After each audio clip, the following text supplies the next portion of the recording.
वाला गीत कर, नाचे वाला नया वाला गीत कर साथ रहा भाई तैयार।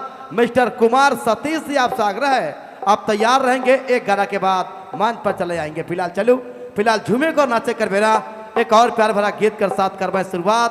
सोनी कुमारी जी, तोर दिल में अकेला आहे, तोर दिल में अकेला आहे। सोनी कुमारी जी, ये अरविंद कुमार गंजू जी मंडा पूजा समिति के सचिव महोदय, इनकी ओर से फरमाइश है। लेकिन यह गाना शायद रहे, ये वाला गाना खन गाला है नहीं। हेलो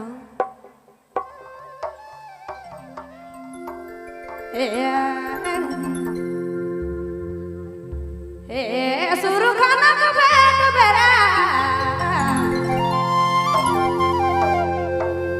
दिल में डेरा सुरु खाना मैना सुरु खाना बेरा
बहुत बहुत